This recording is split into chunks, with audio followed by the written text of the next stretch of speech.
चलिए आगे बात करते हैं। जहां पर दिल्ली विधानसभा चुनाव में बीजेपी को मिली जीत के बाद अब मुख्यमंत्री के नाम पर चर्चा शुरू हो गई है।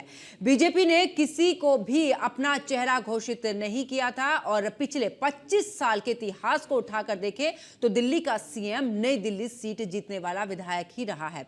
पहले शीला दीक्षित और फिर अरविंद केजरीवाल इसी सीट से विधायक बने और इस लिहाज से देखें तो केजरीवाल को हराने वाले परवेश वर्मा को अगला सीएम बनाया जा सकता है। हालांकि बीजेपी के फ्यूचर पॉलिटिकल अगर प्लान की बात करें तो उस पर भी अगर नजर डालें तो किसी पूर्वांचली या फिर सिख चेहरे को भी दिल्ली का सीएम बनाया जा सकता है। सीएम की रेस में कौन कौन शामिल है, इस रिपोर्ट में देखिए। 27 साल के लंबे इंतजार के बाद बीजेपी ने दिल्ली की सत्ता में वापसी की, जिसके बाद दिल्ली के मुख्यमंत्री आतिशी ने दिल्ली के उपराज्यपाल को अपना इस्तीफा सौंप दिया। अब सवाल ये उठने लगा कि जनता ने तो अपना फैसला सुना दिया, मोदी के नाम पे भरोसा जता दिया, क्योंकि दिल्ली में बीजेपी ने नरेंद्र मोदी के चेहरे पर चुनाव लड़ा था। हालांकि चुनाव से पहले सीएम के नाम की घोषणा नहीं की थी। अब सवाल ये उठने लगा है कि आखिर बीजेपी का दूल्हा कौन होगा, यानी बीजेपी किसको सीएम बनाएगी। ऐसे में सीएम की रेस में कई नाम सामने आए। हम एक एक कर उन चेहरों के बारे में बताएंगे जिनकी सियासी गलियारों में सीएम को लेकर चर्चा होने लगी है। सीएम की रेस में सबसे पहला नाम प्रवेश वर्मा का है। प्रवेश वर्मा को क्यों सीएम बनाया जा सकता है और सीएम की रेस में क्यों सबसे आगे हैं, वो जानने से पहले ये जान लीजिए कि प्रवेश वर्मा कौन है।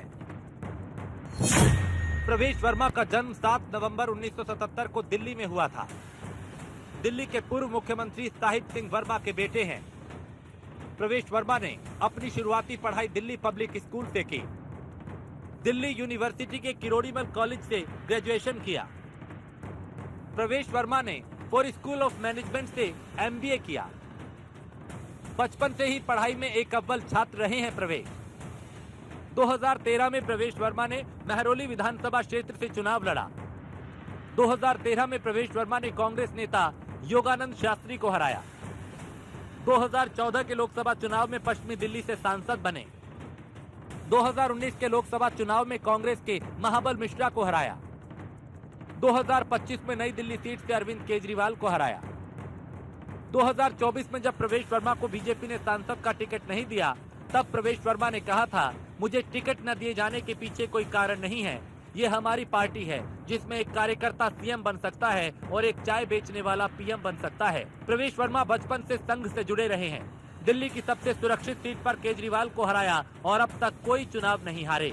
ऐसे में सीएम पद के सबसे मजबूत दावेदार माने जा रहे हैं। मेरे पिताजी की याद हमेशा मेरे अंदर रहती है। उनका जीवन मेरे लिए प्रेरणा है। जो उनके काम अधूरे थे वो मेरे लिए संकल्प हैं। दिल्ली की सेवा करना, जो दिल्ली की जनता ने भारतीय जनता पार्टी को आशीर्वाद दिया है, हम सभी मिलकर, हमारे सारे विधायक मिलकर आदरणीय मोदी जी के आशीर्वाद से, आदरणीय प्रधानमंत्री जी के विजन के साथ में लेकर दिल्ली को एक अच्छी बेहतर दिल्ली बनाएंगे, एक अच्छी सुंदर दिल्ली बनाएंगे, जहाँ पे सभी वर्गों का विकास हो, जहाँ पे सभी का कल्याण हो। सीएम की रेस में दूसरे नंबर पे है मनोज तिवारी। पूर्वांचल का सबसे बड़ा चेहरा मनोज तिवारी पर भी बीजेपी दांव खेल सकती है।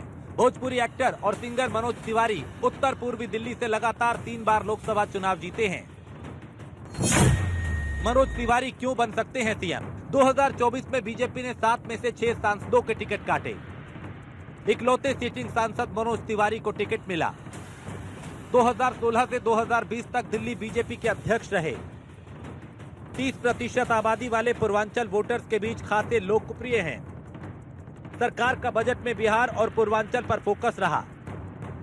पीएम ने अपनी रैलियों में बार बार पूर्वांचल का जिक्र किया। नतीजे आने के बाद भी पीएम ने कई बार पूर्वांचल का जिक्र किया। 48 सीट के साथ भारतीय जनता पार्टी की सरकार बनना नरेंद्र मोदी जी के गारंटी, जिसके पूरी होने की भी है गारंटी, उसको जो आज विश्वास दिया है दिल्ली की जनता ने, उसको हम कोटि कोटि आभार प्रकट करते हैं। और अब हम कार्य करेंगे।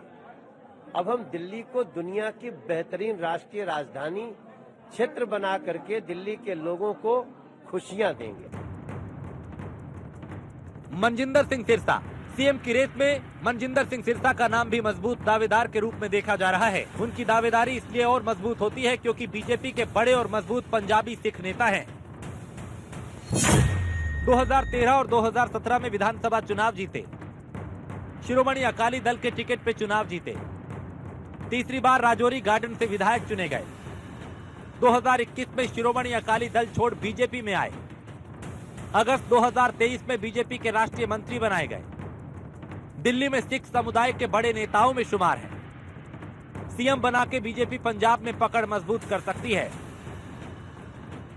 दिल्ली में सीएम को लेकर बीजेपी के पास एक ट्रम्प कार्ड भी है, जिसका इस्तेमाल करके वो एक तीर से दो शिकार कर सकती है। किसी महिला को सीएम बना के बीजेपी ये दिखा सकती है कि उसे इस समुदाय की चिंता है। लोगों को महिला सीएम के मिलने से आपकी सीएम आतिशी और दिल्ली के पूर्व सीएम शीला दीक्षित का एहसास होगा। दूसरी बात ये होगी कि एक महिला के सीएम बनने से दूसरे समुदाय का जो कंपटीशन है वो भी कम हो जाएगा। पंजाबी बनाम पूर्वांचली या जाट बनाम गुज्जर की बात भी खत्म हो जाएगी। ऐसे में स्मृति ईरानी का नाम भी सीएम की रेस में है। स्मृति ईरानी क्यों बन सकती हैं सीएम? 2010 से 2013 तक बीजेपी महिला मोर्चा की राष्ट्रीय अध्यक्ष रहीं। 2014 में लोकसभा चुनाव हारने के बाद भी मंत्री बनी।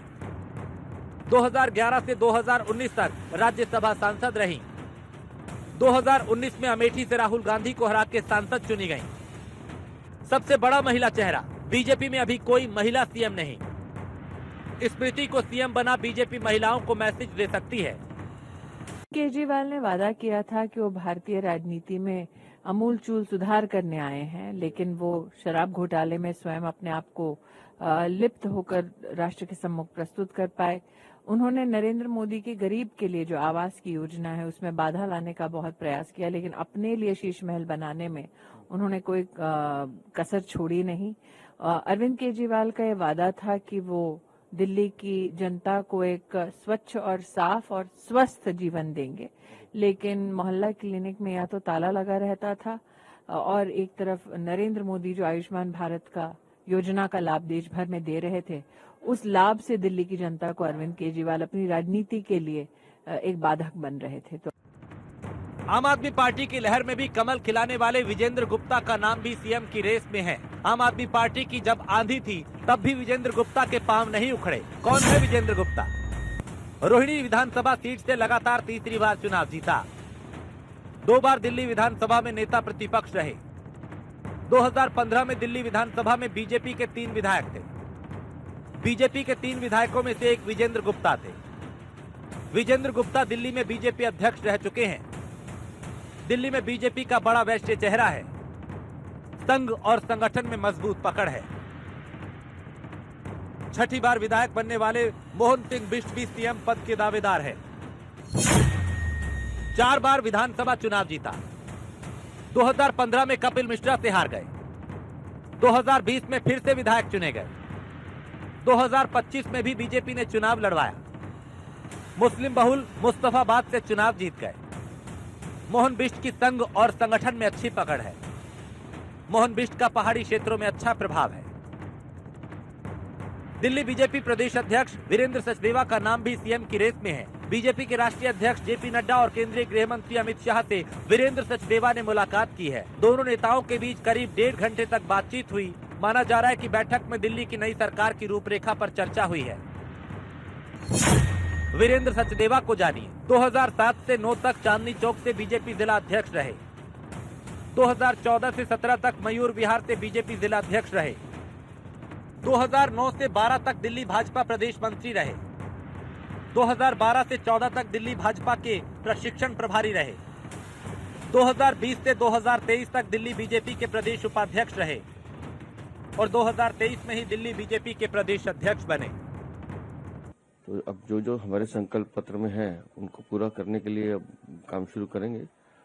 और कल माननीय प्रधानमंत्री जी ने भी कहा है कि हम सबको अब दिल्ली को विकसित राजधानी बनाने के लिए काम करना है, तो उस दिशा में काम करना है। माना जा रहा है कि पीएम मोदी के विदेश दौरे से लौटने के बाद दिल्ली में नई सरकार का शपथ ग्रहण हो सकता है। शपथ ग्रहण समारोह भव्य होगा, इसलिए थोड़ा समय लिया जा रहा है। कार्यक्रम में एनडीए नेताओं को बुलाया जाएगा। इसके साथ ही सभी एनडीए शासित राज्यों के मुख्यमंत्री भी शपथ ग्रहण में शामिल होंगे। हालांकि दिल्ली की गद्दी पर किसका राज तिलक होगा, ये अभी तय नहीं है। Bureau report, news one India.